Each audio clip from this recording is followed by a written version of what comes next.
जिला मरार माली समाज बालाघाट के तत्वाधान में दिनांक 28 जनवरी को महात्मा ज्योतिबा फूले भवन बुट्टी में आयोजन किया गया, जिसमें मुख्य अतिथि रामकिशोर कावरे पूर्व राज्य मंत्री एवं भाजपा जिला अध्यक्ष बालाघाट, प्रमुख अतिथि सुश्री हीना, पूर्व विधायक लॉन्जी, अध्यक्ष रमेश पंचे एवं सामाजिक जनप्रतिनिधि मौजूद रहे। इस कार्यक्रम को उनके वक्ताओं ने संबोधित किया तथा सामाजिक राजनीतिक फूल के विचारों को बढ़ाने पर जोर दिया। मंच संचालन डॉक्टर शिव कावरे ने किया। इस मौके पर अनेक युवक युवतियां ने भाग लिया तथा भारी संख्या में पुरुष महिला बच्चे शामिल रहे।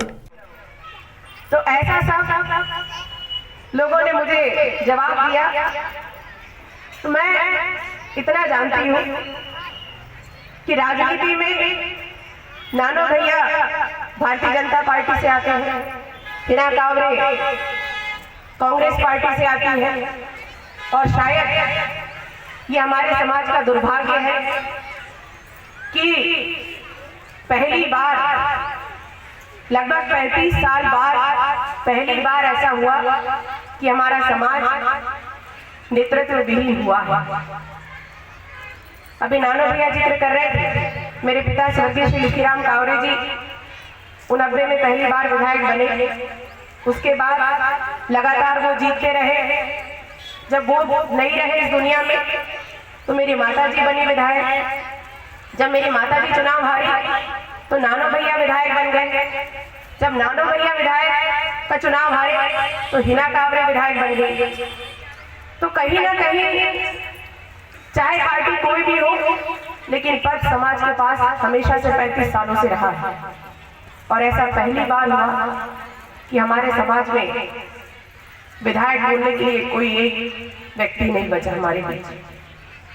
हमारी पार्टी अलग हो सकती है, लेकिन आज हमारी हार में बहुत बड़ा कारण इस बात का भी है कि कहीं ना कहीं सबके मन में ये बात आ गई थी कि भारतीय जनता पार्टी की सरकार बनेगी तो नानो कावरे को मंत्री बनने से कोई नहीं रोक सकता, और यदि कांग्रेस की सरकार आ गई तो हीना कावरे को बड़ा पद मिलने से कोई नहीं रोक सकता। और हमारे लोग ये सोच सोच कर इतने खुश होते थे, और उनका खुश होना गलत भी नहीं था। वो तो उत्साह में आ गए, लेकिन हमारा उत्साह दूसरों पर इतना भारी पड़ गया कि उन्होंने कहा कि इन दोनों को निपटाओ तभी जाके बात बनेगी। और ऐसा हुआ कि कहां से गाड़ी पटरी से उतरी समझ ही नहीं आया। जब उतर गई तब समझ में आ रहा है कि ऐसा भी होता है। हम तो सोच कर रख लिए थे, लोगों के दिल दिमाग में भी बात आई कि कांग्रेस आएगी तो हीना, बीजेपी आएगी तो नानो। आज जब दोनों ही चुनाव नहीं जीते तो दोनों ही बैठ गए। लेकिन नुकसान तो जो होना था वो हुआ, और इससे कोई नहीं अछूता रहा।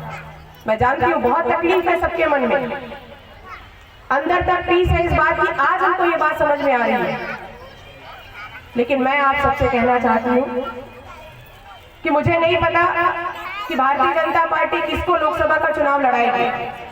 मुझे नहीं पता कि कांग्रेस पार्टी किसको लोकसभा का चुनाव लड़ाएगी। मैं तो केवल इतना जानती हूँ कि कभी ऐसी परिस्थिति बनी, मैं हमारे समाज के लोगों से कहना चाहती हूँ कि कभी ऐसी परिस्थिति बनी कि कांग्रेस पार्टी से हीना कावरे और भारतीय जनता पार्टी से रामकिशोर कावरे यदि सांसद का चुनाव आमने सामने लड़ते हैं, उस समय आप लोगों को निर्णायक भूमिका अदा करनी पड़ेगी। और वो भूमिका आपको उन लोगों से सीखनी पड़ेगी जिनके पास राजनीतिक चेतना हमारे समाज से बहुत पहले आ गई है। आज हमारे समाज में ये बात कहने में मुझे कोई दो राय की बात नहीं है कि मरार समाज में राजनीतिक चेतना मेरे पिता स्वर्गीय श्री लिखीराम कावरे जी की राजनीति में आने के बाद ही आई है, लेकिन पवार समाज के अंदर राजनीतिक चेतना हमसे सालों पहले आ चुकी है। लेकिन बहुत से जनप्रतिनिधि हमारे नीचे भी बैठे हुए हैं, और ये सिर्फ और सिर्फ इसलिए हुआ कि हम आपके बीच में आए, आपके रूप में आपसे संपर्क करने का काम किया। बहुत सी परिस्थिति यहाँ पर हमको देखने आए कि हमारी बेटियां जब परीक्षा देने आए तो डर रहे थे। हमारे भाई जो परिचय देने के लिए आए वो डर रहे थे। मैं बीच में खड़े होकर बोलने वाला था कि ये जो परिचय सम्मेलन है, यहाँ पे अगर परिचय देके और यहाँ से रिश्ता तय हो जाएगा और उसकी शादी होगी तो वो बहुत ही सुकून से रहता है। उसका परिणाम मैं यहाँ पर बैठा था, मेरी पत्नी भी बैठी थी, हमको 14 साल हो गए। इसी परिचय सम्मेलन से हमने लड़की पसंद किए थे और 11 अप्रैल को शादी किए थे। हमारे पार्षद जी भी हैं, हमारे छविराम नागेश्वर जी भी हैं, वो तो आप सबकी दुआ है। लेकिन हम दोनों पहलू को देखते हैं, एक राजनीतिक पहलू को भी देखते हैं और एक सामाजिक संगठन को कैसे आगे बढ़ाएंगे।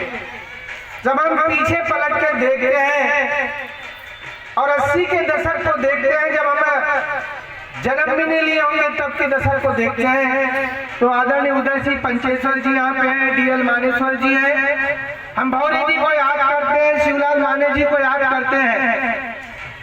और जब चर्चा करते हैं, बहुत सारी चर्चा, तो बताते हैं कि हम समाज में काम करने निकले थे और समाज में जब काम करते थे तो समाज को जगाने का काम करते थे कि समाज में जब तक के राजनीति का प्रवेश नहीं होगा, समाज 4 कदम आगे नहीं बढ़ेगा। और समाज को धीरे धीरे आगे बढ़ाने का काम किए।